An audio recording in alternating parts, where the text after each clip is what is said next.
বলুন। এই যে এখনকার বাজারে যে সমস্ত ইয়েগুলো টাকা বাড়াবার যে উঠেছে, যন্ত্রগুলো উঠেছে, সেগুলোতে আমার আস্থা নাই। আমি সার্ভিস জীবন থেকে শুরু করে রিটায়ার্ড লাইফ পর্যন্ত এলআইসির ওপরে আমার একটা গভীর আস্থা আছে। আস্থা কি না, ধরুন আমি যে সমস্ত যে টাকা যেটুকু যা পেয়েছিলাম বা আছে, সেটুকু আমি এলআইসিতেই ইনভেস্ট করেছিলাম এবং ভবিষ্যতেও করব। যেমন আমার ওর জীবনশ্রী ছিল, আমার ধরুন এই জীবন আনন্দ দেখলেন, তারপরে বরিষ্ঠ পেনশন যোজনা, হ্যাঁ, 6,63,665 টাকায় আমাকে 5,000 টাকা পার মান্থ দেয়। কেউ দেবে? তা ওই সমস্ত ওই ফাটকাবাজারিতে আমার বিশ্বাস নাই।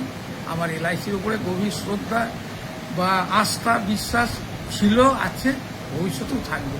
আমার প্রজন্মকে বলবো যে যদি কেউ কোনো কিছু ইনভেস্ট করতে হয় এলআইসিতে করো। আপনি এই বয়সে এসেও অ্যাট দ্য এজ অফ 71 আপনি বললেন, হ্যাঁ। আপনি এখনো মনে করছেন যে আপনি এলআইসিতে ইনভেস্ট করবেন? হ্যাঁ, নিশ্চয়ই।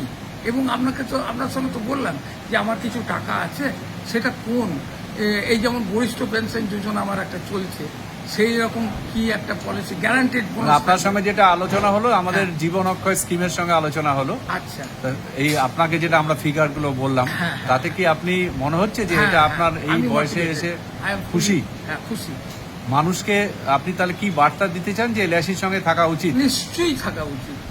আপনি তো সার্ভিসিং লাইফ থেকে এতদিন পর্যন্ত এলআইসির সঙ্গে রয়েছেন, হ্যাঁ। আমাদের পরিষেবা আপনার কেমন লাগে? খুব ভালো, খুব ভালো, খুব ভালো। অনেক ধন্যবাদ হ্যাঁ, আপনাকে। ধন্যবাদ। আপনি সুন্দর থাকুন, ভালো থাকুন, এবং আপনার এই বক্তব্য আমরা চেষ্টা করব যে আরো সাধারণ মানুষের মধ্যে পৌঁছে দেয়। হ্যাঁ, ভালো থাকবেন। নমস্কার। হ্যাঁ, নমস্কার।